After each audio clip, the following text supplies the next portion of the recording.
Bon, je précise, ou je rappelle que l'étude que nous faisons de la messe est une étude qui se veut théologique. Donc, parfois, ça peut être un peu difficile, je le comprends bien, mais parce que certains me posent parfois des questions, mais quand est-ce que vous allez nous parler de la nouvelle messe? Quand est-ce que vous allez nous parler de... Pourquoi? Je ne dis pas que je n'en parlerai pas, mais ce n'est pas le but de mes conférences. J'essaie plutôt de vous donner vraiment un aliment plus substantiel pour que vous compreniez mieux ce grand mystère de la messe, que vous l'aimiez davantage peut-être, ce qui est la meilleure réponse à faire, je crois, à tous ceux qui s'attaquent ou qui veulent remplacer, changer le rite de la messe. Oui. Donc, je ne dis pas que je n'en parlerai pas, peut-être à la fin, s'il reste du temps, mais enfin, nous verrons.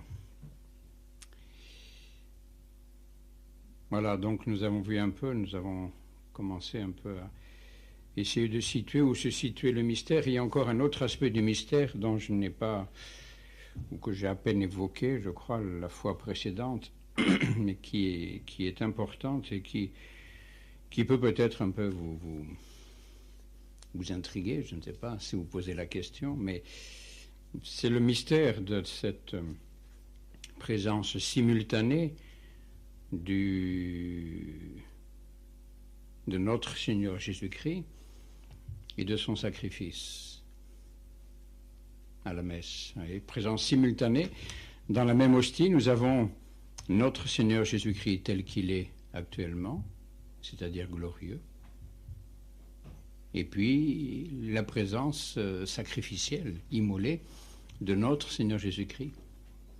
Et c'est là un des aspects du mystère qui n'est pas le plus simple, car il faut bien comprendre que chaque fois que le prêtre prononce les paroles de la consécration, il rend Jésus-Christ présent tel qu'il est actuellement.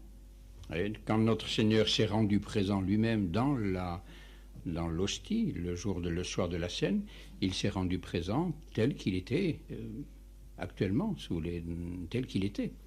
Donc, un corps vivant, âgé de 33 ans, etc., et passible, et qui allait vers la mort. Ouais. L'hostie qui était donc consacrée par notre Seigneur Jésus-Christ, c'était lui-même tel qu'il était à ce moment-là. L'hostie que nous consacrons actuellement, bien, se rend présent Jésus-Christ tel qu'il est actuellement. Or, actuellement, comment est Jésus-Christ? Il est glorieux. Il est ressuscité, il est monté aux cieux, il est dans le ciel, il est glorieux. Et l'hostie, en fait, l'hostie est glorieuse. C'est extraordinaire, ça, quand on y pense. C'est le ciel qui est là devant nous, c'est vrai. Et saint Thomas d'Aquin même se pose la question, enfin, ou du moins il répond plutôt.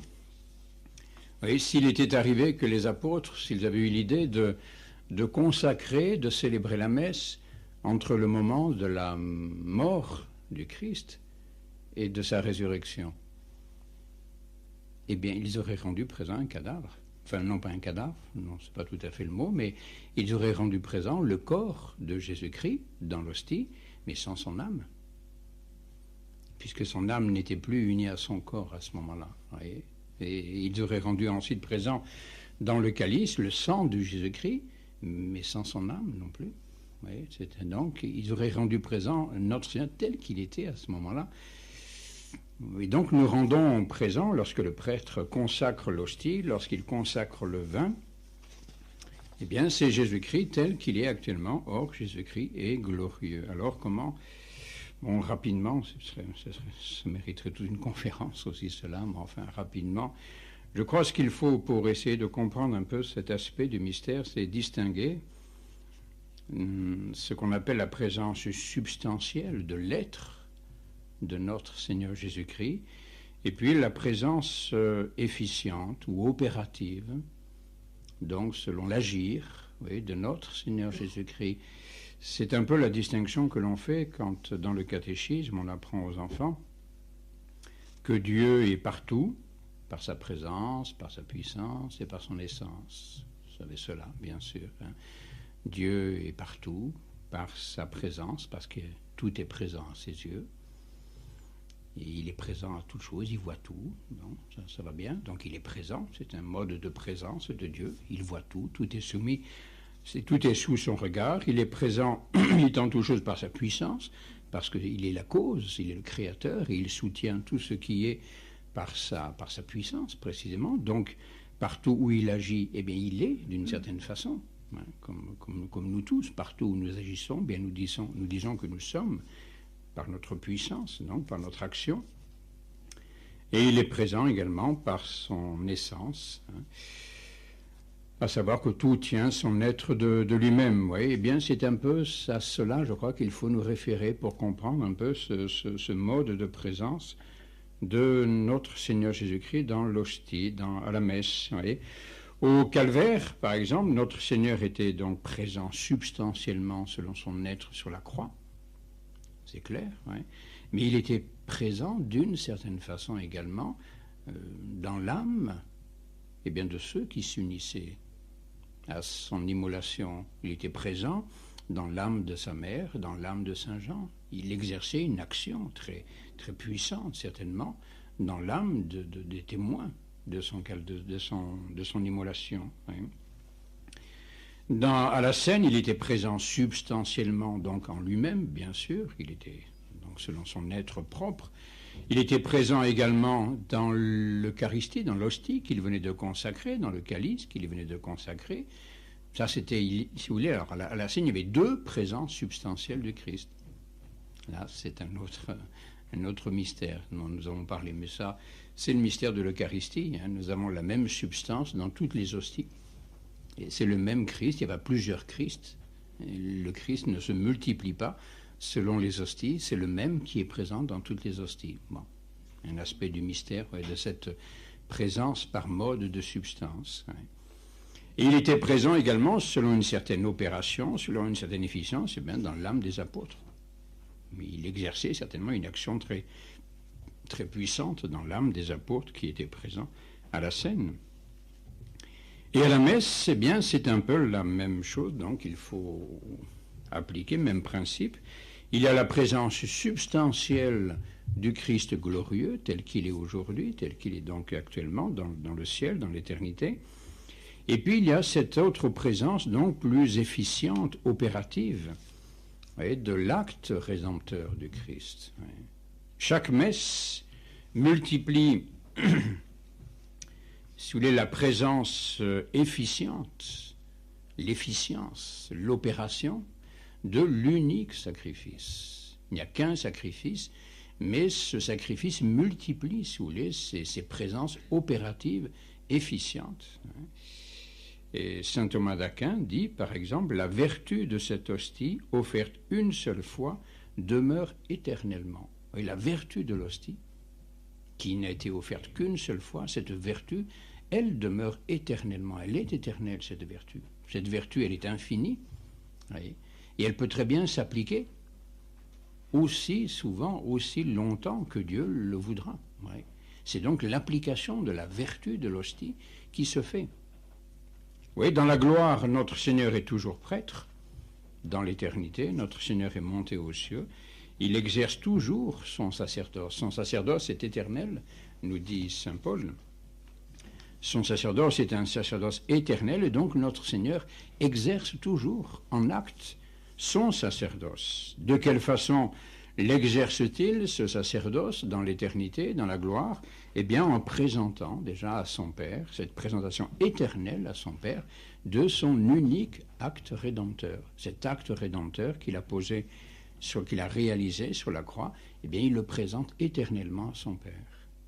Et ça, c'est une façon d'exercer son sacerdoce, de présenter cet acte rédempteur.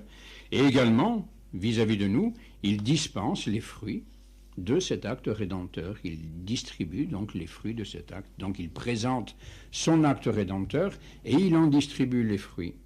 Et bien, sur l'autel, notre Seigneur fait ce qu'il fait dans l'éternité. Il fait ce qu'il fait dans la gloire. Il ne fait rien d'autre que ce qu'il fait dans la gloire. Et donc, il est présent avec son acte rédempteur qu'il présente à son Père, comme il le fait dans l'éternité. Il présente à son Père cet acte de charité infinie qu'il a posé sur la croix. Et dans le même temps, il distribue à tous les fidèles, à tous les hommes, les fruits de cet acte. Vous voyez. Donc il y a présence du Christ glorieux, mais le Christ glorieux, il n'est pas séparable de son acte rédempteur. Il ne peut pas s'en séparer. Vous voyez. Il le présente éternellement à son Père et il en distribue éternellement les fruits. Et donc, dans l'Eucharistie, notre Seigneur est glorieux, mais il exerce encore son sacerdoce par la présentation de l'acte rédempteur et par la distribution, la dispensation des fruits de cet acte. Ce qui fait que chaque homme et chaque génération qui passe et qui passera jusqu'à la fin des temps peut ainsi entrer dans la passion du Christ, dans l'acte rédempteur, peut entrer en contact avec l'acte rédempteur du Christ. Oui, qui n'est pas un contact temporel, bien sûr. Hein. Nous ne sommes pas présents au calvaire tel qu'il s'est déroulé il y a 2000 ans, mais c'est une présence de contact spirituel et qui est tout aussi réel. Hein. C'est un contact qui est réel. Ce n'est pas parce que c'est spirituel, il faut toujours nous méfier de cela. Quand on parle de spirituel, bien souvent on s'imagine un truc irréel. Non, ce qui est spirituel est parfaitement réel. Hein. L'esprit, notre esprit, il est parfaitement réel. Notre âme, elle est réelle. Elle est spirituelle, mais elle est plus réelle même que notre corps, puisque notre âme survivra à notre corps. Donc notre âme a plus de réalité que notre corps. Hein. Et donc ce contact spirituel de chaque homme et de chaque génération s'établit avec l'unique acte rédempteur. Hein. Et cet acte rédempteur, bien sûr, qui est difficile à discerner, tout cela est de l'ordre mystérieux, sacré, secret, mystique, eh bien cette présence de l'acte rédempteur est enveloppée justement dans un rite non sanglant, un rite sacramentel qui rend accessible à nos natures sensibles justement cette réalité secrète, cachée de l'acte rédempteur, cet acte éternel, caché, secret, cet acte rédempteur donc auquel nous ne pourrions pas accéder.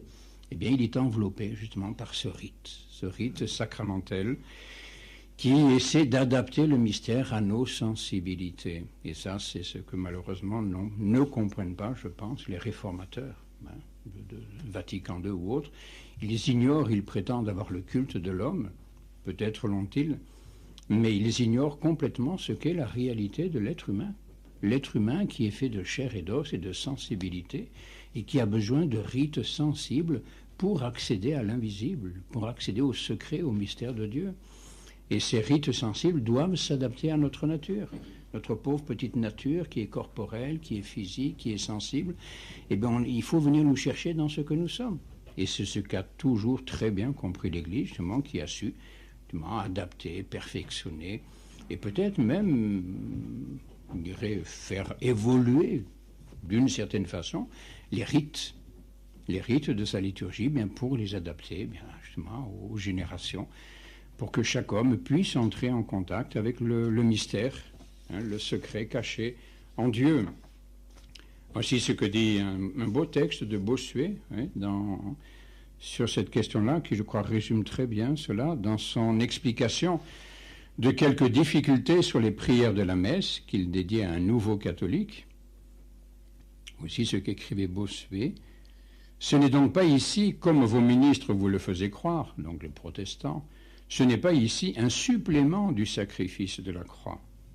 Ce n'en est pas une réitération, comme s'il était imparfait. C'en est au contraire, en le supposant très parfait, une application perpétuelle semblable à celle que Jésus-Christ en fait tous les jours au ciel aux yeux de son Père. » Oui. Donc une application perpétuelle semblable à celle que Jésus-Christ en fait éternellement, donc tous les jours, aux yeux de son Père. Ou plutôt, c'en est une célébration continuée, de sorte qu'il ne faut pas s'étonner si nous l'appelons en un certain sens un sacrifice de rédemption, conformément à cette prière que nous y faisons. Accordez-nous au Seigneur de célébrer saintement ces mystères, parce que toutes les fois qu'on fait la commémoration de cette hostie, on exerce l'œuvre de la rédemption, c'est-à-dire qu'en l'appliquant, on la continue et on la consomme. Et en appliquant la rédemption, on continue la rédemption et on la consomme. Oui. Dans cela, bien que ce sacerdoce du Christ est éternel et il ne s'achèvera, s'il peut s'achever, du moins sous cet aspect de l'application des fruits, et bien que quand le dernier élu sera entré dans le paradis. Mais il y aura toujours, au moins, même après, la présentation éternelle que notre Seigneur fera à son Père de son acte rédempteur. Et en cela, bien, ce sacerdoce de Christ sera éternel. Et c'est cela que donc, eh bien, on applique à chaque célébration de la messe. C'est pour ça que la messe est éternelle, la messe ne s'arrête pas. Nous la répétons selon son rite sacramentel, mais selon son essence. Oui. La messe est éternelle, elle ne peut pas s'arrêter puisqu'elle est dans l'éternité. Oui. Bon, voilà un petit complément donc à ce dont nous avions parlé. Et ce soir, donc, je vous avais annoncé l'offertoire. En fait, ce ne sera pas vraiment l'offertoire dont je vous parlerai, mais enfin, c'est non pas l'offertoire selon son déroulement liturgique, mais c'est l'aspect justement où la messe, et nous parlerons la prochaine fois justement de son aspect, l'immolation, donc la transsubstantiation, le sacrifice, qu'est-ce qui fait l'essence du sacrifice. Donc ce soir, ce sera plutôt justement l'aspect plutôt offrande de la messe. Et ce sacrifice que nous allons réaliser, il s'agit de l'offrir. On ne fait pas un sacrifice si ce n'est pas pour l'offrir. Rappelez-vous ce que nous avons dit. Toute oblation n'est pas une immolation, mais toute immolation est une oblation. On peut offrir quelque chose que l'on n'immole pas. Je peux prendre un livre et puis je vous l'offre. Bon, il n'y a pas d'immolation, c'est une offrande, c'est une oblation, très bien. Mais si l'on fait une immolation, cette immolation, elle est essentiellement, si vous voulez, en vue de l'oblation. On immole pour offrir à Dieu, pour apaiser sa colère, satisfaire sa justice, lui rendre grâce, tout ce que l'on voudra. Mais cette immolation, elle a une finalité d'offrande. Donc c'est ce côté-là que nous envisagerons ce soir, cet aspect donc d'offrande de la messe. Alors là aussi, bien sûr, on peut dire un tout petit mot pour commencer sur le déroulement liturgique de la messe. Il est certain que l'offertoire précède l'immolation, donc le sacrifice proprement dit, mais cela c'est dû tout simplement à notre pauvre situation d'êtres humains compliqués qui sommes dans le temps, et donc puisque l'offrande proprement dite sera faite lorsque le Christ sera immolé, mais il s'agit au préalable de fixer un peu quelle est la finalité, justement, dans quel but on va faire cette offrande. L'offrande réelle sera faite quand le Christ sera immolé, mais à quoi, quel sera le but, quelle sera la finalité, quelle sera l'intention de l'Église, du ministre, du prêtre, lorsqu'il aura réalisé cette immolation. Donc, c'est pourquoi les prières de l'offertoire, eh bien, déjà offrent à Dieu le pain, le vin, mais en fait ce n'est pas vraiment le pain et le vin, nous en reparlerons peut-être, que l'on offre à Dieu. Ce qu'on offre, c'est ce qu'ils vont devenir. Et les prières de l'offertoire le disent de façon très claire. Très claire, ça, nous en reparlerons tout à l'heure, nous verrons. C'est pourquoi certains ont accusé, pour réformer le rite de l'Église, ces prières de former des répétitions, des doublés, etc. Mais c'est faux, c'est là aussi, c'est une incompréhension je pense, de la pensée de l'Église, dans ce rite-là. L'Église, d'abord, eh bien, fixe l'intention qui sera la sienne au moment où elle offrira le Christ immolé. Et à ce moment-là, on ne peut pas faire deux choses à la fois. Lorsque le prêtre pratiquera l'immolation du Christ, il ne peut pas en même temps, si vous voulez, exprimer l'offrande. Donc, on exprime l'offrande avant. On fixe l'intention de l'offrande avant. Et c'est très important. Et c'est sans doute ce rite s'est-il développé, a-t-il évolué, s'est-il enrichi, peut-être de façon un peu tardive, cela peu importe, oui. Mais il s'agit précisément que l'intention dans laquelle je vais réaliser le sacrifice soit déterminée avant que le sacrifice soit réalisé. Et ça, c'est fondamental, c'est capital, c'est tout le problème de l'intention du ministre. Quelle est mon intention ? Lorsque je vais consacrer l'hostie, lorsque je vais consacrer le calice, quelle sera mon intention ? Mon intention, bien, elle n'est rien d'autre que l'intention du Christ lui-même, que l'intention de l'Église. Je ne veux rien d'autre que cela. Et ça, eh bien, il faut que je l'exprime avant. Sinon, si j'exprime avant une intention qui n'est pas la même, qui n'est pas conforme à celle de l'Église et à celle du Christ, eh bien, il n'y aura pas d'immolation.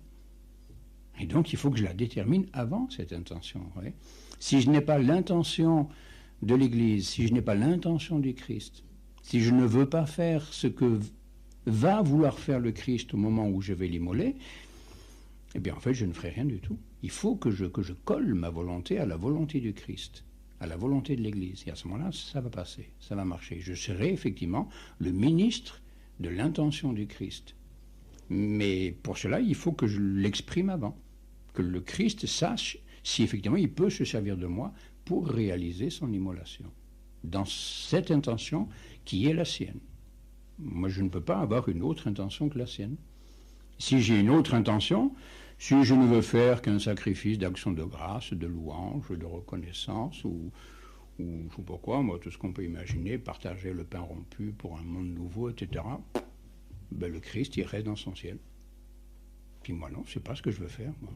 C'est pas pour ça que je descends dans l'hostie, j'y descends dans l'hostie avec mon acte rédempteur. Tu veux pas que j'y vienne avec l'acte rédempteur, eh bien, je reste dans mon paradis. C'est simple. Et ça, il faut que le prêtre l'exprime avant. D'où l'importance de l'offertoire qui fixe, qui détermine justement quelle sera l'intention de l'Église, l'intention du ministre, l'intention de tous ceux qui vont offrir effectivement le sacrifice de la messe. Alors c'est là que la chose est importante, je crois, bien comprendre un peu quelle est cette offrande qui va se réaliser à la messe. Enfin, déjà, nous l'avons un peu évoqué dans ces quelques mots, mais c'est que la messe, c'est un sacrifice de notre Seigneur Jésus-Christ, mais qui doit devenir, de façon nécessaire, sous peine d'être inutile, le sacrifice de l'Église. Alors, c'est là un peu qu'est la question que nous pouvons nous poser, un peu le rapport entre la messe et l'Église. Nous commencerons par cela, voir un peu quels sont les liens entre la messe et donc notre Seigneur et puis l'Église. Ensuite, nous verrons, si j'avance, nous verrons un peu quelle est la valeur, justement, la valeur infinie, l'efficacité de la messe, et puis enfin, l'application et les fruits de la messe. Oui, donc tout cela ce n'est pas encore le cœur même de la messe, ce n'est pas le sacrifice proprement dit, mais c'est tout ce qui fait suite ou tout ce qui prépare un peu le sacrifice proprement dit. Oui.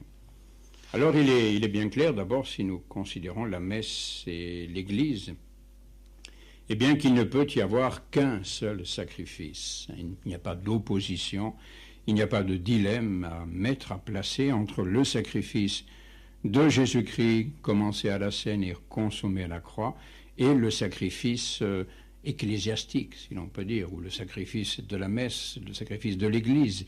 Il n'y a pas à choisir. Il n'y a qu'un seul sacrifice, à la scène, à la croix, à la messe.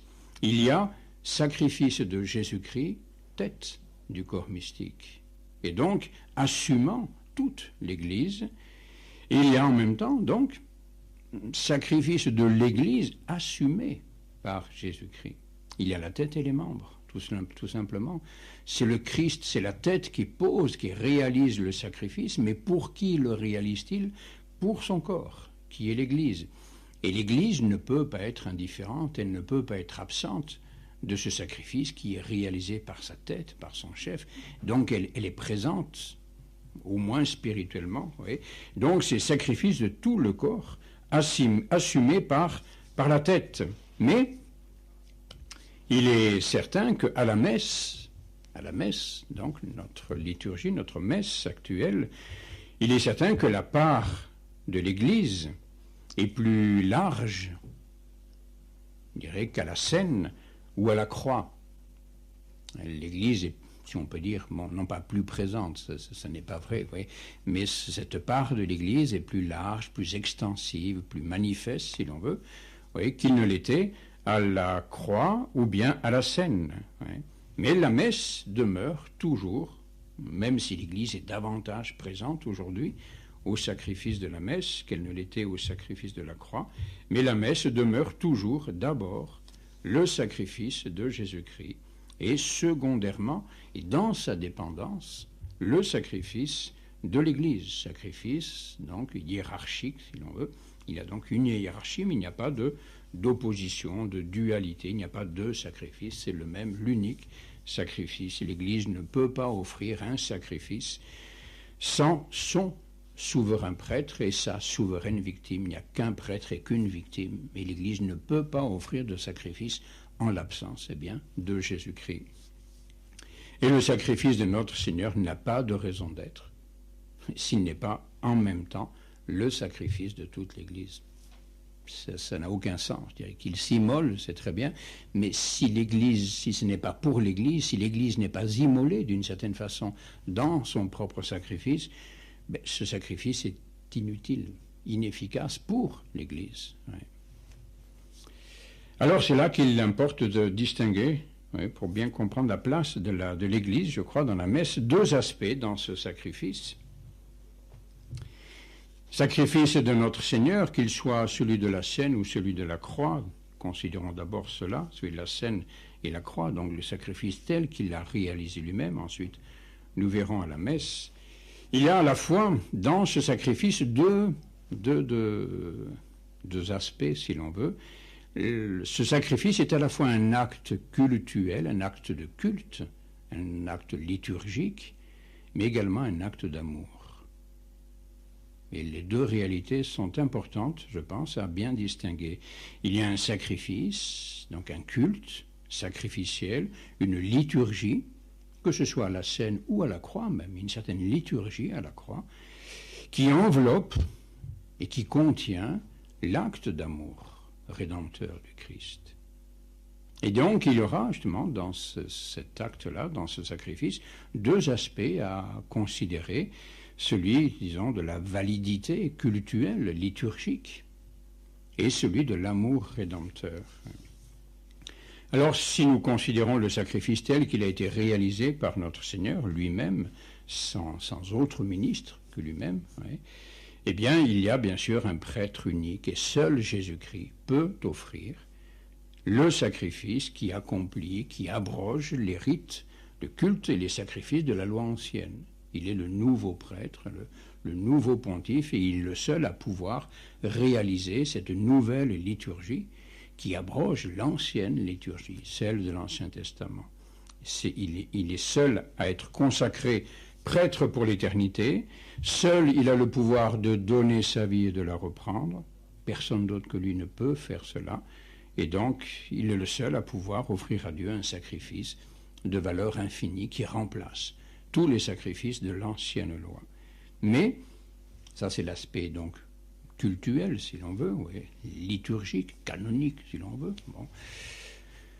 Mais ce sacrifice, et c'est cela qui est le plus important sans doute, et qui lui donne toute sa valeur, ce sacrifice donc liturgique est l'enveloppe de l'amour rédempteur. Cet amour rédempteur qui aspire, qui demande à incorporer tous les hommes. Et ce sacrifice cherche à attirer à lui l'offrande de tous les hommes.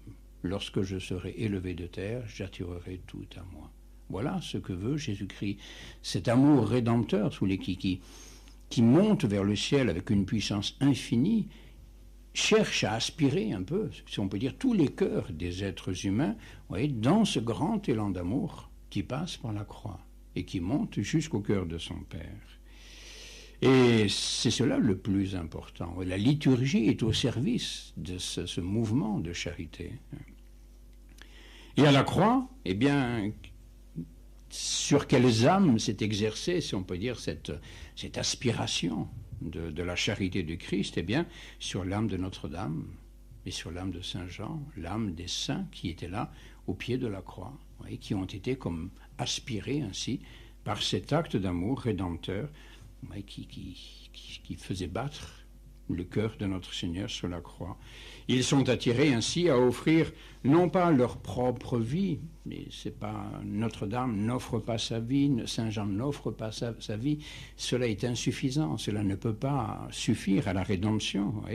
Mais ils offrent quoi? Qu'est-ce qu'ils offrent là à la croix? Ils sont attirés par notre Seigneur à offrir tout ce que Jésus-Christ offre lui-même.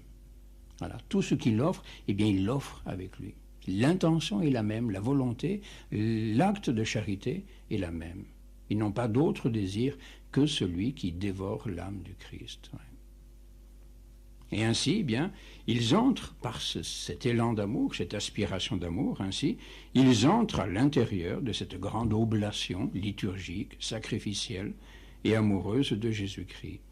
Et c'est ainsi, eh bien, par Notre-Dame et par Saint Jean au pied de la croix que, eh bien, que l'Église entre dans la passion rédemptrice. Cela s'était déjà réalisé d'une certaine façon à la scène lorsque le Christ a posé déjà son acte sacrificiel devant ses apôtres. Il était seul, là encore, à agir pour réaliser l'acte liturgique. Il était l'unique prêtre. Il n'y avait pas d'autre prêtre que lui, mais il a attiré, là, de la même façon, déjà, avant Notre-Dame et Saint-Jean, mais déjà tous les apôtres qui étaient là, qui ont été attirés par lui, justement, aussi, à s'unir à cet élan d'amour, cet élan de charité qu'il avait imprimé dans leur âme. Oui. Et ce qui est intéressant de considérer dans ces deux moments, la scène ou la croix, eh bien, c'est que l'Église pénètre déjà par Notre-Dame, par Saint-Jean, par les apôtres. L'Église pénètre déjà au cœur de l'acte rédempteur, oui, par pénétration par la charité. Elle s'unit à la charité, cette immense charité qui dévore l'âme du Christ. L'Église donc pénètre déjà, oui, dans l'intime finalement de l'acte rédempteur, et cela se fait sans aucune participation de l'Église à l'acte liturgique, à l'acte cultuel. Là, le Christ est le seul à réaliser, si l'on peut dire, la liturgie de son sacrifice, que ce soit à la scène ou à la croix. C'est lui, il n'y a pas d'autre prêtre que lui. Oui. Mais l'Église pénètre quand même déjà dans ce qu'il y a à l'intime de cet acte liturgique, qui est justement cet élan de charité. Alors à la messe, que se passe-t-il? Eh bien la messe donc nous donne, disions-nous, notre Seigneur, glorieux, tout-puissant, et son acte rédempteur, et son offrande également, bien sûr, la même offrande, elle est là, à la messe, pour attirer à lui, bien de la même façon, toute l'Église. Chaque fois que la messe est célébrée, eh bien toute l'Église est attirée, voyez, à pénétrer une fois de plus, voyez, dans la passion, dans l'acte, dans l'élan de charité du Christ. Voyez. Et là, nous y retrouvons donc encore les deux aspect cultuel et aspect de charité, mais tout l'ordre du culte est en vue de la charité rédemptrice. Voyez, le sacrifice cultuel est pour la manifestation de l'amour rédempteur. Il s'agit donc, voyez, de manifester, de rendre manifeste aux êtres humains que nous sommes cet amour rédempteur, voyez, et pour susciter dans nos âmes également bien ce même élan d'amour rédempteur, de charité, pour que l'Église pénètre et s'unisse ainsi à l'acte de notre Seigneur. Alors si nous considérons d'abord justement cet acte cultuel à la messe, oui, l'acte liturgique, on peut se poser plusieurs questions. Qui offre la messe? Qu'est-ce que l'on offre à la messe? Bon, nous verrons. Oui, donc, qui offre la messe? Qui offre la messe? Question qui peut paraître un peu simple. La réponse, vous la connaissez certainement, mais nous allons voir. Eh bien, d'abord, bien sûr, c'est notre Seigneur Jésus-Christ. Le premier offrant à la messe, c'est notre Seigneur Jésus-Christ. C'est lui qui est la cause première, hein, l'agent premier du sacrifice de la messe, et c'est lui qui, essentiellement, bien sûr, offre la messe. C'est lui qui réalise toutes les transubstantiations de l'univers et toutes les oblations. C'est en son nom et par sa puissance que sont prononcées les paroles consécratoires. Nous l'avons déjà évoqué une fois précédente. Et les prêtres n'agissent pas en leur nom propre, mais ils agissent, c'est une formule connue, bien connue, les prêtres agissent in persona Christi. Les prêtres agissent dans la personne du Christ. Ils offrent en tant que représentants de notre Seigneur Jésus-Christ. Considérons les paroles de la consécration. Voici ce que dit par exemple Cachetan, qui est un des commentateurs, un des plus célèbres de saint Thomas d'Aquin. Voici ce qu'il dit. Le Christ, prêtre unique du Nouveau Testament, est présent à l'autel. Car ce n'est pas en leur propre nom, mais au nom du Christ, que les ministres consacrent le corps et le sang du Christ, comme l'attestent les paroles de la consécration, en sorte qu'ils offrent comme représentants du Christ. Le prêtre ne dit pas en effet « ceci est le corps du Christ », mais « ceci est mon corps ». Mais une petite nuance. Le prêtre ne dit pas « ceci est le corps du Christ », il dit « ceci est mon corps ». Et c'est une différence qui est capitale, dramatique si on peut dire. Ceci est mon corps, donc rendant présent au nom du Christ, sous l'espèce du pain, le corps du Christ, selon le commandement du Christ. Et ce n'est pas le prêtre qui peut réaliser cela par sa propre puissance. Il réalise cela parce qu'il gère, dit saint Thomas d'Aquin, il gère la puissance du Christ. Au moment où il prononce les paroles de la consécration, le prêtre agit in persona Christi, il est investi de la puissance du Christ, il devient l'instrument volontaire, conscient, libre de la puissance du Christ, il gère la puissance du Christ. Et c'est pourquoi il dit « ceci est mon corps ». Parce qu'il parle, en fait, il est l'ambassadeur du Christ. Et les paroles qu'il prononce, bien sûr, c'est lui qui les prononce, mais fondamentalement, c'est le Christ qui les prononce. C'est déjà ce que disait saint Ambroise. Par quel mot se fait donc la consécration et de qui en sont les paroles ? Du Seigneur Jésus. En effet, tout ce qui précède est dit par le prêtre. On offre à Dieu des louanges, on prie pour le peuple, pour les rois, pour les autres, et dès qu'on en vient à produire le vénérable sacrement, le prêtre cesse de se servir de ses propres paroles, il se sert des paroles du Christ. C'est donc la parole du Christ qui produit ce sacrement. Quelle parole du Christ ? Eh bien, celle par laquelle tout a été fait. Tu vois comme elle est efficace, la parole du Christ. Si donc il y a dans la parole du Seigneur Jésus une si grande force que ce qui n'était pas a commencé d'être, combien est-elle plus efficace pour faire que ce qui était existe et soit changé en autre chose. Avant la consécration, ce n'était pas le corps du Christ, mais après la consécration, je te dis que c'est désormais le corps du Christ. Et oui, et ça, c'est bon, c'est ce que dit le Concile de Trente. C'est le même Christ, dit-il.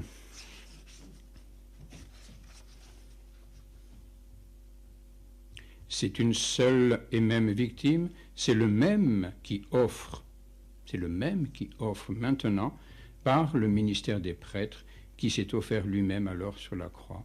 Seule la manière d'offrir diffère. Et tout, mais c'est le même qui offre. Fondamentalement, c'est le même. Et c'est des choses importantes, cela. Bon, si on évoque un tout petit peu comme une question assez actuelle, ne serait-ce que la question même la typographie, je pense une question dont vous avez entendu parler déjà. Vous voyez, on distingue pour la liturgie de la messe le mode récitatif et puis le mode intimatif. Vous voyez, quand le prêtre récite les paroles du canon, il y a jusqu'à un certain moment, il récite. Il prie du pain, etc. Bon, voilà. Là, il récite. Et puis tout d'un coup, c'est fini. Le mode récitatif s'arrête et on passe au mode intimatif. Et là, le prêtre commande. Hoc est enim corpus meum. C'est fini. Il ne raconte plus, là, le récit. Il agit véritablement au nom du Christ. Ouais. Et la typographie change. La typographie change. Ce n'est plus le récit. Ouais, il y a un point. On s'arrête. Le récit s'arrête. Point. Hoc est enim corpus meum. Dans le nouveau rituel, il n'y a plus un point, il y a 2 points. C'est le récit qui continue. C'est un détail, me dira-t-on. Mais c'est un détail qui a son importance et qui est fondamental. Fondamental. Bon, enfin. Donc le premier qui offre, c'est le Christ. Et personne ne peut rien offrir si le Christ d'abord n'offre pas, fondamentalement. Oui. Il y a ensuite, bien sûr, l'Église et les prêtres. L'Église et les prêtres. Et le prêtre, dans la messe, au cours de la messe, le prêtre est je ne dis pas que c'est compliqué, non, mais il intervient de deux façons différentes. Parfois, il intervient comme ministre du Christ, et à d'autres moments, il intervient comme ministre de l'Église. Il intervient comme ministre du Christ en un seul moment de la messe, finalement, c'est le moment de la transsubstantiation. À ce moment-là, il n'est plus le ministre de l'Église, mais il est le ministre du Christ. Oui, parce qu'il parle véritablement, cette fois, au nom du Christ. Il commande à la matière de céder la place au corps du Christ et au sang du Christ. Et donc, à ce moment-là, il agit en tant que ministre du Christ. Il fait entendre la voix de notre Seigneur. Oui. Et cela, eh bien, par le sacrement de l'ordre, par ce caractère sacerdotal qu'il a reçu, qui est un pouvoir spirituel, une puissance spirituelle instrumentale, qui lui permet justement, au moment de la consécration, eh bien, d'être agi, en tant qu'instrument, il est agi par la personne même du Christ. Ce n'est plus lui qui agit, mais il devient l'instrument entre les mains du Christ pour réaliser la présence réelle dans l'hostie, le sacrifice dans l'hostie et dans le calice. Et donc, seul peut célébrer. Quant à la consécration, quant à l'immolation, seul peut réaliser cette immolation, ce sacrifice, celui qui a reçu le caractère sacerdotal. Tout autre être humain, il peut essayer de faire tout ce qu'il veut, prononcer 1000 fois les paroles de la consécration, ça ne fera rien du tout. Rien. Parce qu'il manque ce caractère sacerdotal qui est une puissance, un pouvoir spirituel, pouvoir d'agir au nom du Christ. Celui qui n'a pas ce pouvoir, ben, ma foi, il ne peut rien faire. Il peut faire d'autres choses, ça c'est clair, mais il ne peut pas faire ça. Qu'est-ce que vous voulez ? Bon, c'est ainsi. Donc ça, c'est le moment où le prêtre agit véritablement comme ministre du Christ, et puis avant et après ce moment-là, eh bien le prêtre agit en son nom propre ou bien au nom de l'Église. Oui, c'est l'Église plutôt qui agit en son nom propre par le ministère de ses prêtres. Et c'est l'Église alors qui elle-même dispose les prières, les cérémonies de la messe, justement, pour que l'essence du sacrifice de la messe, eh bien, soit bien préparée, bien disposée, bien entourée, afin que les fidèles qui sont là puissent véritablement rentrer à l'intérieur du mystère de la messe, et rentrer donc dans la passion rédemptrice. Oui. Alors cette disposition, disons, de la liturgie de la messe, l'Église ne l'a pas fait au hasard, elle l'a fait d'abord, je dirais, par la formation que les apôtres ont reçue de Jésus-Christ lui-même, il ne faut pas l'oublier quand même. Après la résurrection, Jésus-Christ a vécu 40 jours avec les apôtres. Qu'est-ce qu'ils ont fait pendant ce temps-là? Vous croyez qu'ils ont... Bon, mais voilà. Certainement, notre Seigneur leur a donné tout un ensemble de consignes mais pour continuer à faire ce qu'il avait fait. Il n'allait pas repartir, remonter aux cieux. Et certainement, il leur a dit comment il faudrait réaliser son sacrifice, administrer les sacrements, etc. Bon, tout cela, les évangiles peut-être ne l'ont pas conservé, je dirais, dans tout le détail, mais on ne peut pas imaginer que le Christ ait abandonné ses apôtres sans leur donner le minimum vital qui leur serait nécessaire eh bien, pour continuer l'Église et continuer à faire ce qu'il avait fait. C'est impensable cela, enfin, ça ne tient pas debout. Quoi. Donc d'abord il y a eu cette formation des apôtres par notre Seigneur, et puis ensuite il y a eu quand même aussi l'assistance de l'Esprit Saint, il ne faut pas oublier, comme l'Esprit Saint n'a pas attendu Vatican II pour visiter l'Église quand même. Je crois qu'il l'a visité bien avant 1962, quand même, grâce à Dieu. Hein. Donc l'assistance divine, l'assistance de l'Esprit Saint, mais sous la responsabilité propre de l'Église. C'est vrai, c'est l'Église qui a, à telle époque, choisi d'insérer telle prière de l'offertoire, telle prière de la communion. C'est vrai, mais tout cela, on dirait, autour d'un rite essentiel qui, lui, n'a pas varié. Et le Concile de Trente le dit, le canon remonte pour l'essentiel à la période apostolique. Le canon, notre canon, donc pour l'essentiel, bien sûr, il remonte à la période apostolique. Donc c'est les apôtres qui l'ont constitué tel qu'il est actuellement. Bon, Qui oserait y toucher? Bon, enfin. Oui, donc dans tout le reste, tout ce qui entoure l'acte consécratoire lui-même, il est sûr que là, le prêtre agit en tant que ministre de l'Église. C'est l'Église donc qui agit par ses ministres. Et là, les prêtres, eh bien, ne sont plus ministres de notre Seigneur, mais ministres de l'Église. Donc il y a dans cette offrande, vous voyez, cette entrée, l'offrande essentielle faite par notre Seigneur, l'Église par le ministère de ses prêtres, qui s'insère également dans cette offrande. Et il y a également, bien sûr, tous les fidèles, pas seulement les prêtres, bien sûr, mais tous les fidèles. Et là, on peut se référer au texte de Saint Pierre, la première épître de Saint Pierre, ce texte célébrissime dont on nous rabat les oreilles depuis quelque temps. Hein. Peuple de prêtres, peuple de rois, le sacerdoce royal, ce qui est vrai, attention, hein, je ne nie pas, il ne s'agit pas de contredire ce qu'a dit Saint Pierre, mais il faut bien comprendre ce qu'il a voulu dire. Il est vrai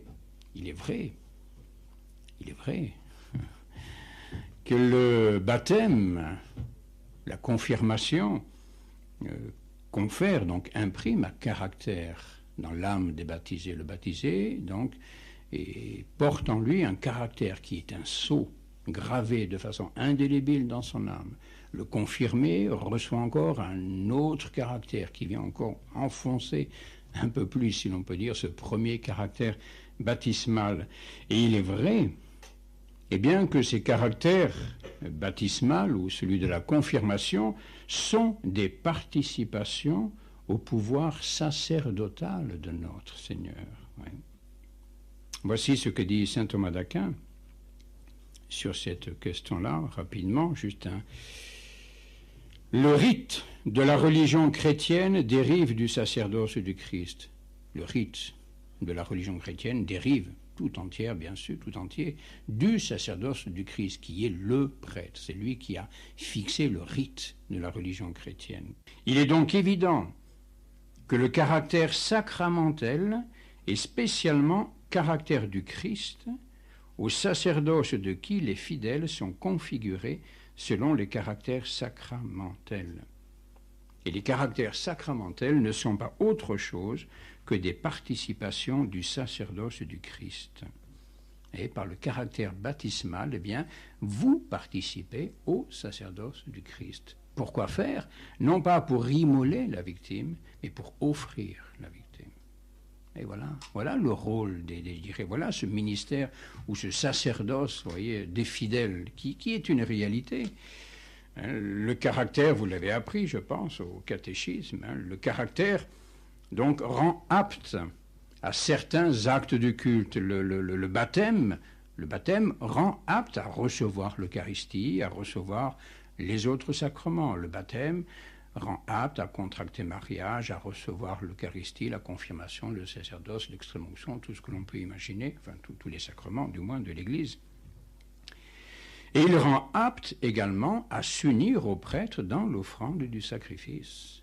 Le caractère baptismal. Ouais. Et celui qui n'a pas le caractère baptismal ne peut pas s'unir à l'offrande de la messe. C'est pourquoi, autrefois, on renvoyait les catéchumènes avant l'offertoire. C'est très logique, ça. Pourquoi? Parce qu'ils n'avaient pas ce caractère. Ils ne l'avaient pas, donc ils ne pouvaient pas s'unir à l'offrande qui allait commencer. Alors on dit, écoutez, rentrez chez vous. Et puis quand vous serez baptisé, là, vous pourrez rentrer, participer à la grande action liturgique qui est celle de la messe. Oui. Mais celui qui n'a pas le caractère ne peut pas. Il ne peut pas. Donc, autrefois, on les renvoyait parce qu'ils étaient inaptes. Oui. Et le baptisé, donc, il est apte, précisément, par ce caractère baptismal, à rentrer dans cette grande offrande qui est celle du Christ, qui est celle de l'Église, qui est celle des prêtres, et qui doit être également celle des fidèles. Alors, donc, il est bien évident que ce caractère baptismal ne donne pas le pouvoir d'intervenir dans l'acte même de la transsubstantiation. Vous n'êtes pas des concélébrants, quoique on puisse le dire un petit peu, mais nous allons voir. Ouais. Mais il vous donne le pouvoir d'intervenir avant, déjà un petit peu dans cet acte d'offrande, et puis après, bien sûr, après pour recevoir la communion.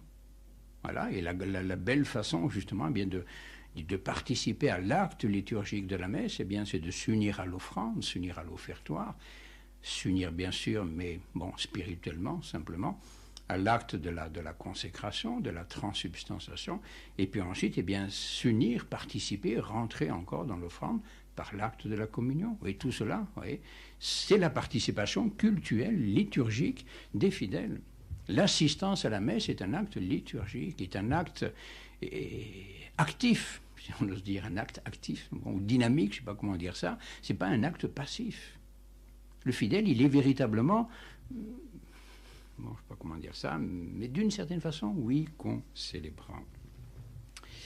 Et oui, vous avez comme des prières, le pape Pie XII, dans son encyclique Mediator Dei, vous connaissez, j'espère, 1947, encyclique sur la liturgie, justement, qui est très très belle, hein. Et Pie XII signale justement plusieurs passages de l'ordinaire de la messe où le prêtre ou les prières de l'Église manifestent bien cette union entre le prêtre et les fidèles. Il ne s'agit pas simplement, le prêtre n'est pas tout seul à offrir, il est seul à consacrer, mais il n'est pas seul à offrir. Priez mes frères, orate fratres, pour que mon sacrifice qui est aussi le vôtre. Bon, qu'est-ce que ça veut dire ça? Alors, si vous dormez pendant ce temps-là, qu'est-ce que c'est ça? Non, c'est pas le vôtre alors. C'est dommage. Oui. Que mon sacrifice qui est aussi le vôtre puisse être agréé par Dieu le Père Tout-Puissant. Ou bien encore la Unde et Memores, prière qui suit la consécration. Souvenez-vous, Seigneur, non, c'est pas là, mais enfin, peu importe, c'est dans le Memento, ça, excusez-moi.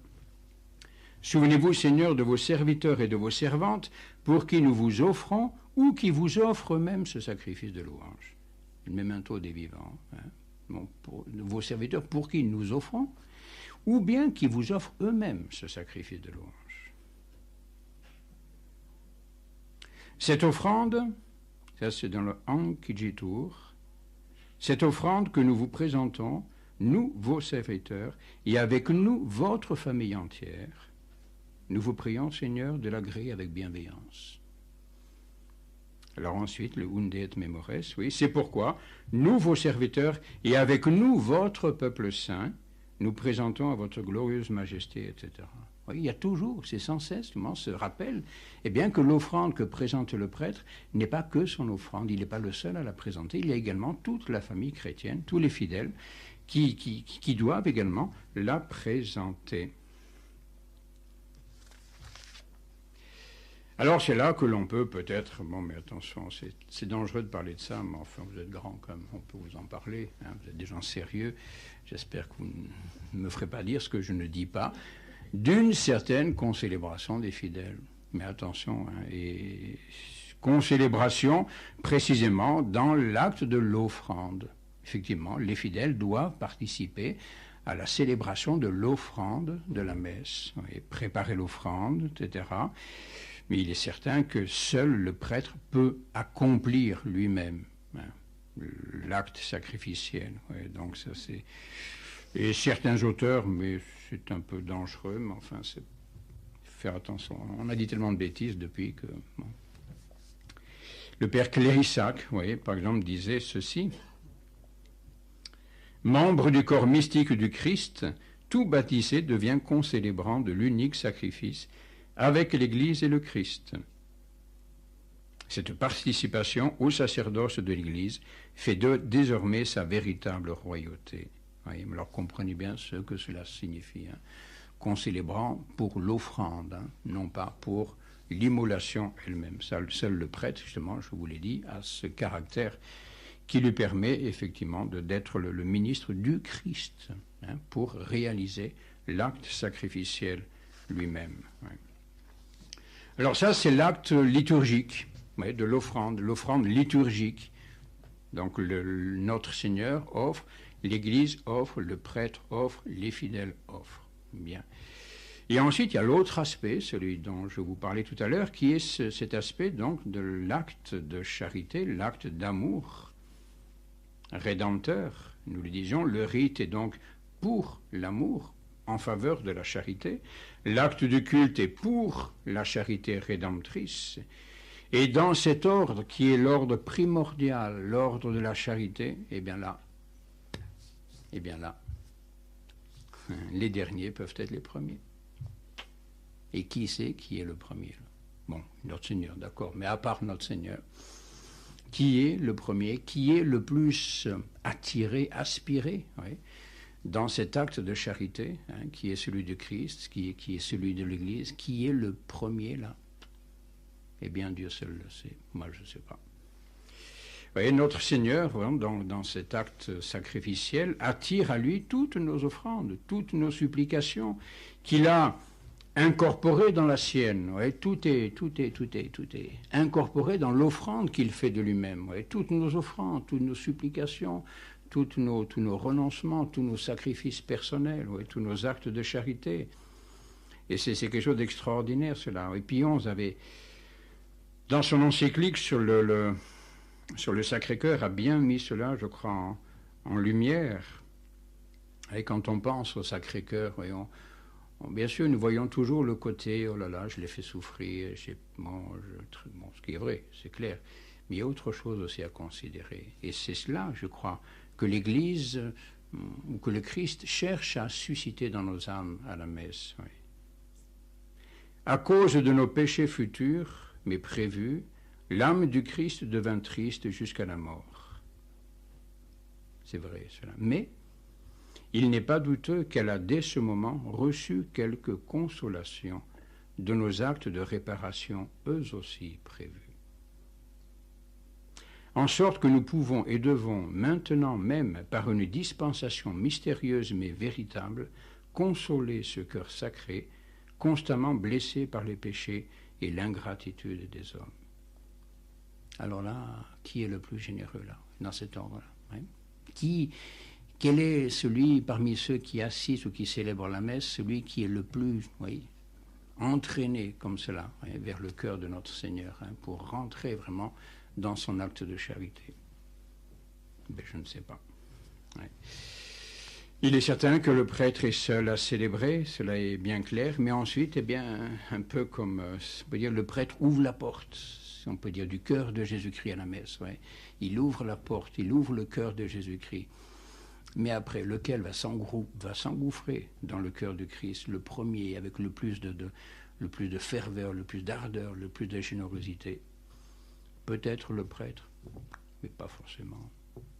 Ça peut être, excusez-moi, la petite bigote qui est au fond de la chapelle, dont tout le monde se moque, mais qui est peut-être dévorée justement par l'amour du Christ, peut-être. Je ne sais pas, j'en sais rien.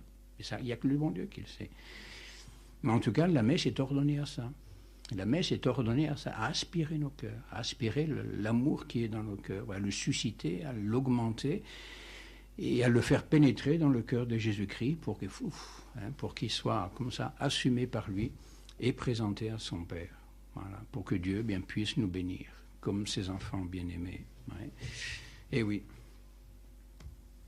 Dans l'ordre du culte, il est clair que le prêtre est l'unique instrument de l'amour rédempteur, hein, mais dans l'ordre de l'amour, eh bien, le prêtre, si on peut dire, n'est que le premier des invités.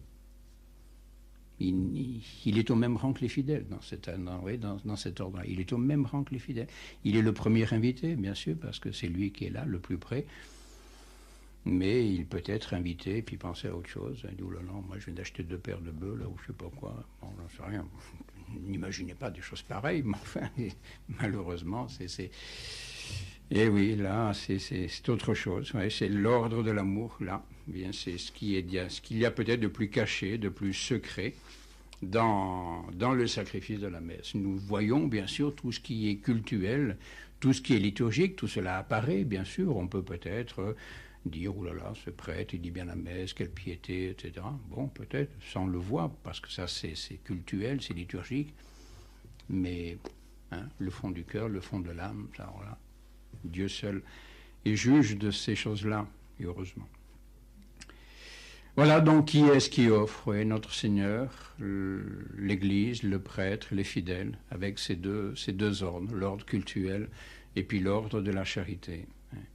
Et qu'est-ce que l'on offre? Qu'est-ce que l'on offre à la messe? Eh bien, une seule chose est offerte, c'est la vie de Jésus-Christ. C'est la vie, l'âme, si on veut, l'âme ou la vie de notre Seigneur Jésus-Christ et toute chose en lui. toute chose en lui, dans cette âme, oui, dans cette vie de notre Seigneur. D'abord, si l'on veut, bien ce qui est requis au sacrifice, bien sûr, cela on l'offre, c'est clair. Puis ensuite, eh bien tout ce qui sera sauvé, hein, tout ce qui sera effectivement bien assumé par l'âme de notre Seigneur Jésus-Christ. Un seul sacrifice, une seule offrande. Et le pain et le vin qui sont offerts à l'offertoire ne sont offerts en fait, vous voyez, que parce qu'ils vont devenir le corps et le sang de Jésus-Christ.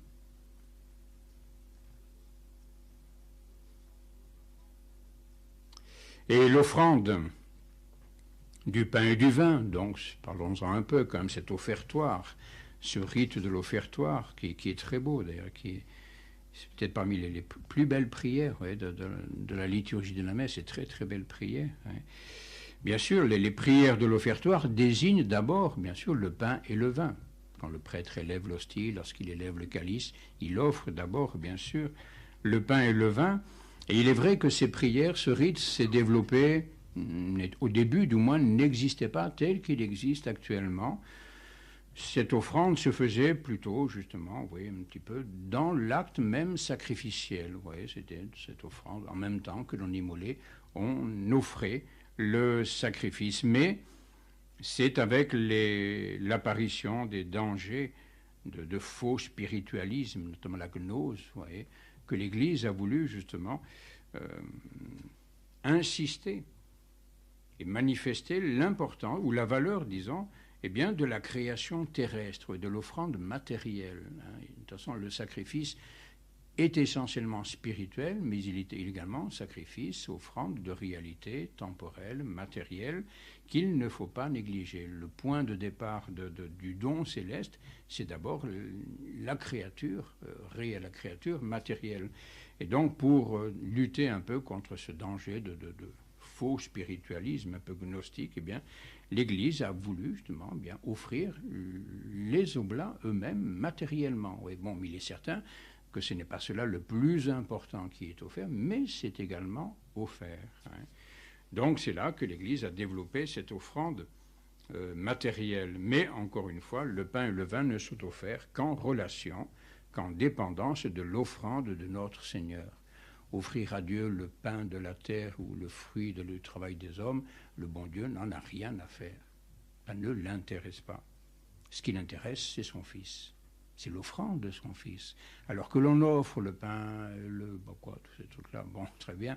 Il veut bien, mais à condition que ce soit inséré dans l'offrande de son Fils. Oui.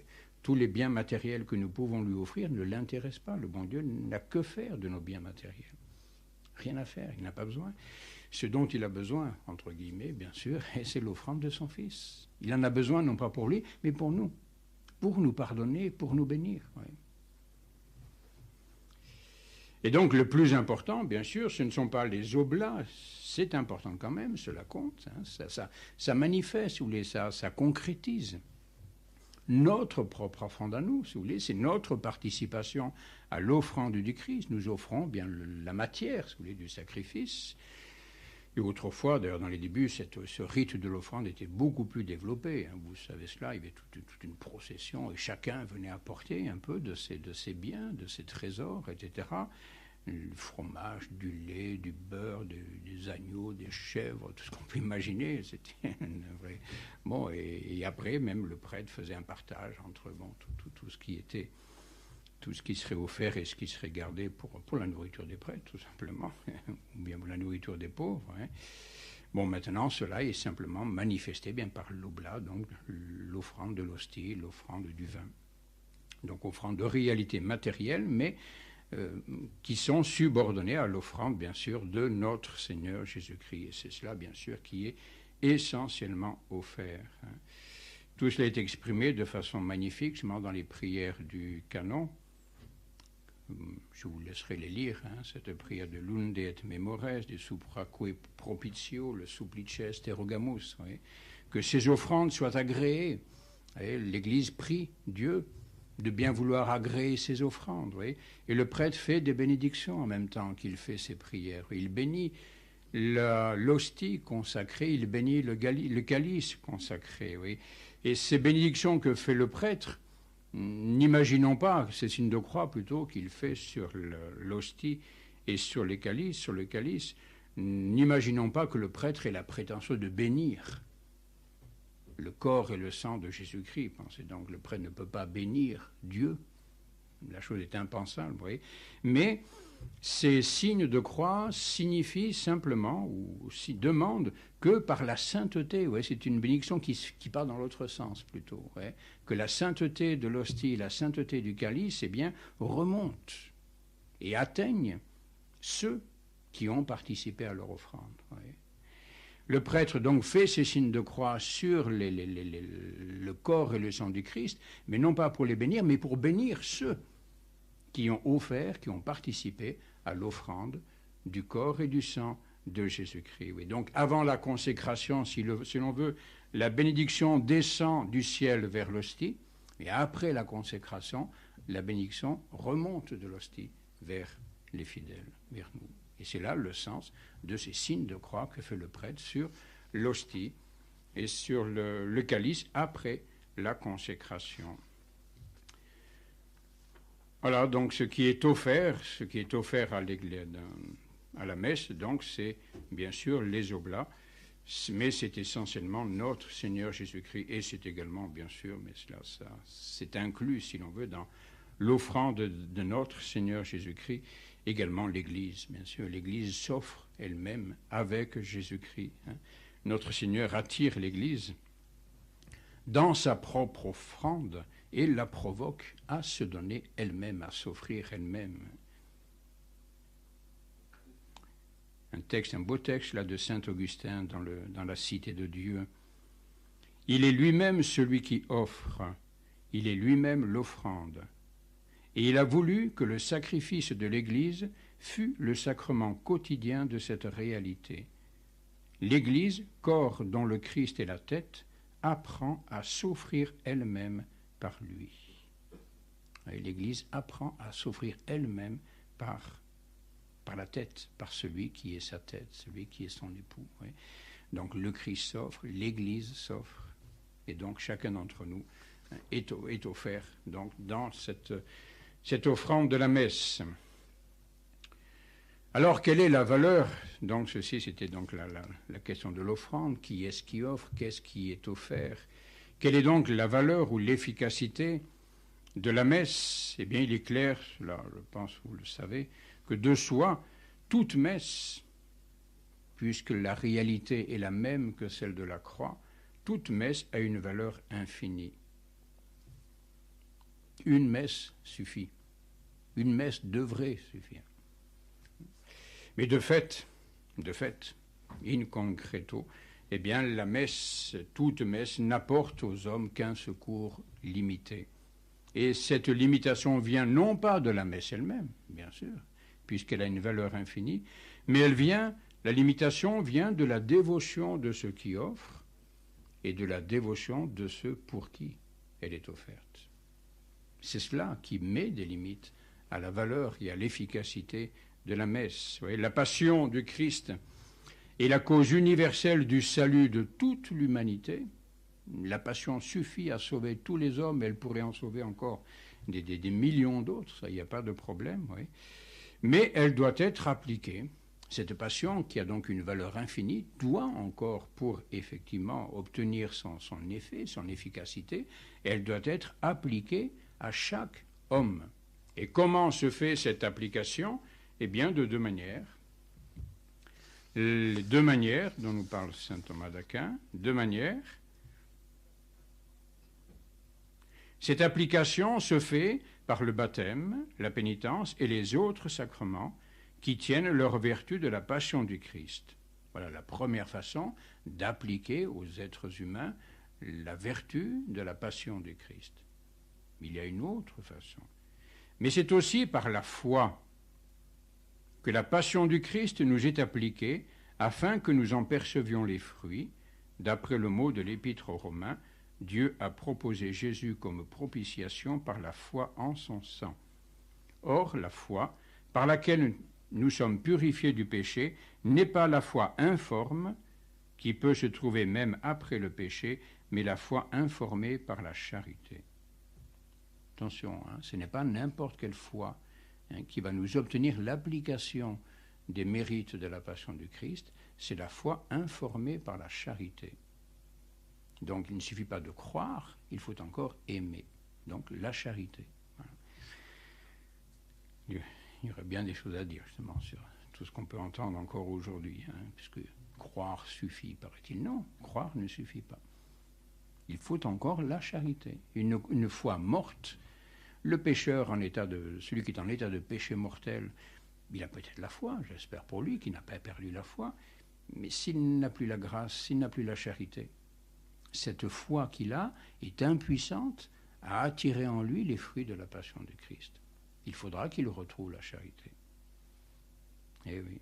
Alors là, oui, bien sûr, la foi, animée par la charité, peut obtenir du Christ les fruits de la passion. Ainsi que les sacrements, ce sont là les deux façons dont les fruits de la passion sont appliqués à l'âme. Et donc, la passion, vous voyez, la messe, disons plutôt, il faut en parler comme de la passion. La messe également, chaque messe a une valeur infinie, mais elle produira les fruits dans l'âme des fidèles, dans l'âme des assistants, eh bien, d'une manière finie.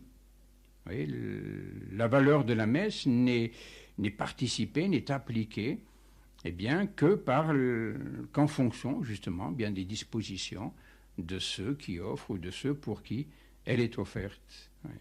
Et saint Thomas d'Aquin, nous en reparlerons, si nous avons le temps, distingue justement le sacrifice et le sacrement. L'Eucharistie est à la fois sacrifice et sacrement. C'est le sacrement le plus beau, mais le plus riche et donc peut-être un peu le plus difficile à bien saisir dans tout son mystère, l'Eucharistie.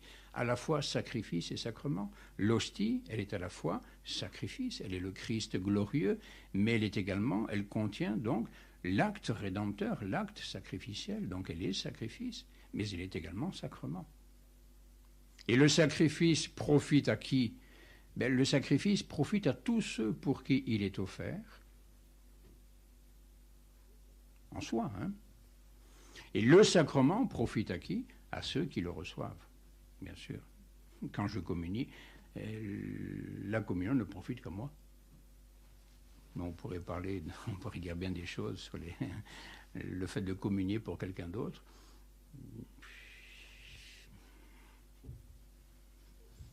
Quand je mange un beefsteak, moi, il ne me profite qu'à moi. Quand je communie, ça ne me profite qu'à moi. Attention, ce qui ne m'empêche pas, peut-être, voilà, je communie, dans l'acte de ma communion, d'offrir les mérites et tout ce qu'on peut imaginer à l'intention de quelqu'un d'autre. Ça, c'est tout à fait permis. Mais la communion en tant que telle ne profite qu'à celui qui la reçoit. Oui, bon, voilà. Petit aparté. Donc le sacrement ne profite qu'à celui qui le reçoit, mais le sacrifice, lui, eh bien, il peut profiter à tous ceux qui l'offrent ou à tous ceux pour qui il est offert. Alors, sous ce rapport de l'efficacité du sacrifice de la messe, on peut envisager deux aspects, justement, l'aspect de la validité, et ça, grâce à Dieu, bien pour que le sacrifice, que l'offrande soit valide, il suffit que le prêtre soit validement prêtre. Ça suffit. Quelle que soit la sainteté, la dignité ou l'indignité du ministre, cela ne modifie en rien la valeur du sacrifice de la messe. Le Concile de Trente le dit, si ça peut vous rassurer. Et oui, il y a des prêtres pécheurs. Ça existe, des prêtres qui font des péchés. Qu'est-ce que vous voulez faire? C'est un de nos premiers scandales quand on est enfant. Ah, monsieur le curé, il allait se confesser. Oh, ben ça alors. On n'imaginait pas qu'un prêtre pouvait se confesser. Ben oui. Ça serait bien si on ne faisait pas de péché, mais qu'est-ce que vous voulez faire? Bon, voilà, on essaye, mais on est comme vous sous ce rapport-là, vous savez. Bon. Et voici ce que dit donc le Concile de Trente. Cette oblation pure, qu'aucune indignité, aucune malice de ceux qui l'offrent ne peuvent souiller, dont le Seigneur a prédit par Malachie qu'elle serait offerte pure en son nom, etc. Oui. Donc aucune indignité, aucune malice de ceux qui l'offrent ne peut souiller cette oblation pure. Le prêtre n'est que le ministre. C'est le Christ qui réalise la réalité du sacrifice. Oui. Ce qui fait qu'un prêtre pécheur, un prêtre en état de péché mortel, un prêtre concubin, excommunié, schismatique, franc-maçon, tant qu'il a le caractère sacerdotal, il aura dans l'éternité, eh bien, peut célébrer validement la messe. Bon, si ça peut vous rassurer, simplement. Oui. Voilà. Donc, sous ce rapport-là, de la validité, bon, il y a simplement les conditions pour la validité, un prêtre validement ordonné, avec l'intention de faire ce que veut faire l'Église, et puis la matière et la forme. Voilà, avec cela, ça marche. Et sous le rapport de la sainteté, donc l'efficacité sous le rapport de la sainteté, eh bien, tout dépendra précisément eh bien, de la participation de ceux qui offrent et de ceux pour qui il est offert. Il est certain que même la piété, la dévotion, la sainteté du prêtre qui offre, sous ce rapport-là, peut ajouter quelque chose. Ouais. Si vous voulez, l'indignité du ministre ne peut pas empêcher la validité du sacrement, mais la sainteté du ministre peut obtenir des fruits supplémentaires. Vous voyez, peut, je dirais, accroître un petit peu les fruits, l'efficacité sous le rapport de la sainteté. Non pas sous le rapport de la validité, que je sois saint ou que je sois indigne, ça ne changera rien à la validité, mais sous le rapport de l'efficacité quant à la sainteté, alors là, oui, la dévotion, la sainteté du ministre peut-être obtenir effectivement des grâces et des fruits, eh bien, que n'obtiendra pas peut-être un prêtre moins saint, moins pieux, moins dévot. Oui.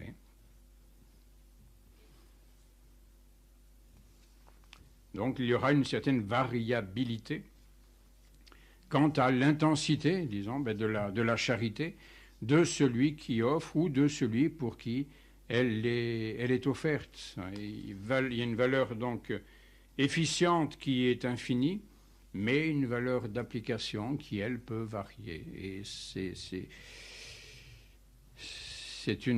parfois une des interrogations que l'on peut se poser. On fait dire des messes où on prie pour des personnes, ceci, cela, et puis il ne se passe rien. Apparemment, il n'y a aucun fruit qui est produit. Mais peut-être parce que la personne pour qui on prie, la personne pour qui la messe est offerte, eh bien, n'est pas suffisamment bien disposée. Alors, il y a la valeur infinie de la messe, mais à laquelle fait obstacle, eh bien, le défaut peut-être de disposition de la personne pour qui on prie. Alors, bon, attention, ça ne veut pas dire qu'il ne faut plus en faire, il faut continuer, parce qu'un jour, peut-être, eh bien, la grâce sera donnée pour changer, enfin, les dispositions de la personne pour qui on prie. Mais ça peut prendre du temps. Voilà, c'est tout un mystère, là, ça devient un peu compliqué, mais bon, rien n'est impossible, hein. La messe est toute puissante, donc il ne faut surtout pas désespérer, je dirais, mais il ne faut pas nous étonner parfois, eh bien, que malgré nos prières, malgré les messes que l'on fait célébrer, eh bien, l'effet n'est pas encore obtenu. Bon, l'effet se prépare peut-être.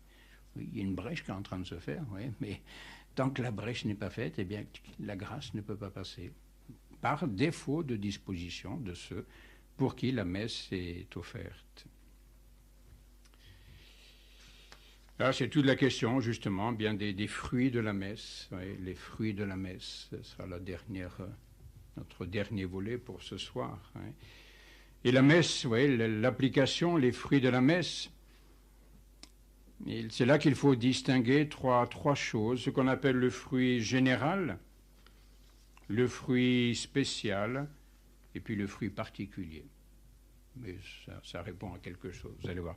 Le fruit général, eh bien, c'est l'intention de l'Église, tout simplement. Oui. L'intention de l'Église, chaque fois qu'elle offre la messe par un de ses ministres, elle est toujours la même. Et quelle est l'intention de l'Église? Eh bien, c'est tous les fidèles vivant ici-bas ou en purgatoire, et même le salut du monde entier. Dans la prière de l'oblation du calice, cela est dit de façon très claire. Bon, les fidèles vivants et défunts, c'est dans l'oblation de l'hostie, pro vivis atque defunctis. Donc l'Église offre pour les vivants et pour les défunts, Et dans l'oblation du calice, eh bien, l'Église également ajoute pro totius mundi salute, pour le salut du monde entier. Voilà, pour qui l'Église offre la messe. Donc tous les fidèles, vivants et défunts, mais également l'Église ne s'arrête pas simplement à ses enfants, à ses fidèles. Elle pense également, elle l'offre également, mais pour tous les autres. Bon, tous les autres qui voudront bien s'ouvrir un jour à la grâce rédemptrice. Oui. Et c'est là donc, disons-nous justement, que l'application sera peut-être mesurée précisément mais par les dispositions de ceux pour qui on supplie. Ça, c'est le fruit général, donc tous les fidèles, vivants et défunts, et le monde entier. Ensuite, il y a le fruit spécial, ce que j'appelle le fruit spécial, qui est l'intention du prêtre en tant que ministre de l'Église. Le prêtre, quand il agit en tant que ministre immédiat de l'Église, bien, le prêtre fixe une intention particulière. C'est cette intention pour laquelle vous demandez une messe. Vous demandez une messe, voilà, célébrer une messe pour le repos de l'âme de mes parents, pour ceci, une grâce, action de grâce, tout ce que vous voulez. Bon, voilà. Ça, c'est une autre intention, donc plus spéciale. Oui. Et là, il y aura un fruit spécial qui sera obtenu et appliqué dans l'intention que vous avez vous-même déterminée, que vous avez demandée. Et pour laquelle le prêtre va célébrer la messe. Donc il y a le fruit général auquel vient s'ajouter ce fruit spécial. L'Église attribue à son ministre eh bien, une part de ce qu'elle puise un peu eh bien, dans les trésors justement de la messe, en lui laissant la liberté de l'appliquer à une intention spéciale. Et généralement, le prêtre l'applique à l'intention que lui demande un des fidèles. Et là, le prêtre agit à ce moment-là en tant que ministre de l'Église et il obtient donc un fruit spécial pour cette intention propre. Alors là aussi, bien sûr, le fruit peut être mesuré, limité, bien selon ça dépend des cas, bien sûr, par les dispositions de la personne pour qui il est offert, etc. Bon. Et puis, troisième fruit, disais-je, qui est un fruit plus particulier. Alors lui qui n'a plus de valeur, je dirais, proprement cultuelle, le premier, le fruit général, c'est l'Église. Le deuxième, c'est le prêtre en tant que ministre de l'Église. Et puis il peut y avoir un autre fruit plus particulier qui est bien selon les intentions personnelles du prêtre ou des fidèles qui peuvent prier pour toutes les intentions qu'ils veulent, autres que celles pour laquelle la messe est offerte. Rien n'empêche le prêtre lui-même d'ajouter d'autres intentions, ou bien les fidèles qui sont là, bien sûr, de prier à d'autres intentions, de confier tout cela à l'offrande de notre Seigneur. Bon, il y aura certainement aussi d'autres fruits plus particuliers qui seront obtenus.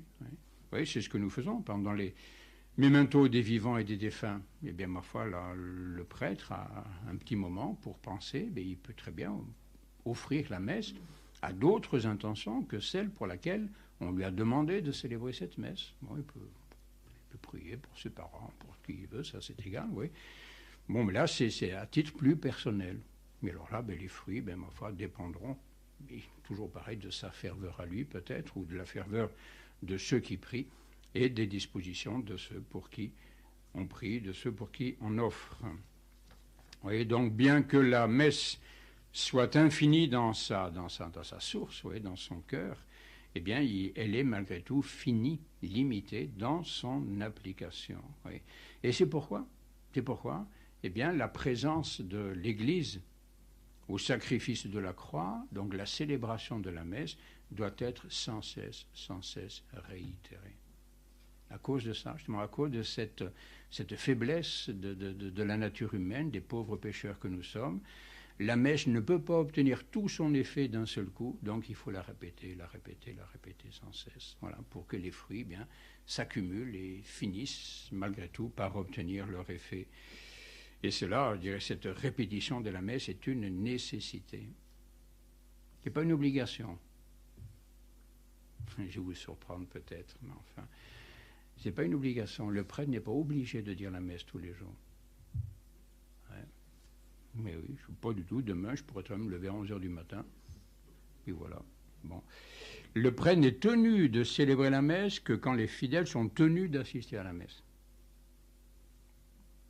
quand on dit le dimanche, ben là, je dois moi-même assister à la messe, donc autant que je la célèbre, hein, c'est pas plus mal. Hein. Donc ces jours-là, je suis tenu de la célébrer, sinon vous n'avez pas d'autre moyen d'assister à la messe, mais en dehors de cela, le prêtre, il est bon qu'il célèbre la messe quelques fois dans l'année. Voilà. Je ne suis pas tenu de célébrer la messe. Ouais. Bon, cela dit, l'Église a toujours encouragé quand même et fortement conseillé à ses prêtres de célébrer la messe quotidiennement, bien sûr. Hein. Mais c'est curieux, ouais, l'Église n'en a jamais fait une obligation, alors qu'elle fait aux prêtres l'obligation de réciter l'office divin tous les jours. Si je ne récite pas l'office tous les jours, je fais un péché mortel. Oui, bon. Mais si je ne célèbre pas la messe demain, je ne fais aucune faute. C'est bon, ça serait peut-être un peu compliqué à vous expliquer le difficile parce que bon, enfin non, ne lançons pas dans les explications, ça serait trop long. Ouais. Mais effectivement, et je crois par les temps qui courent en plus, je crois qu'il y a une nécessité de la célébration de la messe, quoi qu'on en dise. Et la messe est d'un pauvre prêtre de campagne qui dit la messe tout seul dans sa petite église, ou d'un moine qui dit la messe tout seul au fond de son monastère. Cette messe est aussi nécessaire que la messe, dirait, d'un archevêque dans sa cathédrale. Et ça ne change rien. Dirait le nombre des assistants, le décorum, le faste de la messe qui est célébré ne change rien à la valeur de la messe. Rien. Et quand le pape monte à l'autel, sa messe, elle ne vaut rien de plus que la mienne. Excusez-moi, mais c'est pas lui qui fait la valeur de la messe, c'est pas moi. C'est le Christ qui donne sa valeur à la messe. Ouais. Donc ça n'y change rien. Et tout prêtre, je dirais, surtout par les temps qui courent, je crois, doit avoir au contraire le souci de célébrer la messe tous les jours. Il y a tellement de besoins. Il y a tellement moins de messes aujourd'hui qu'autrefois qu'il faudrait plutôt, au contraire, les multiplier. Mais enfin, il faut être obéissant à la Sainte Église de Dieu. Voilà, bon, je crois que j'ai été bavard. Il y aurait bien des choses encore à dire. Mais...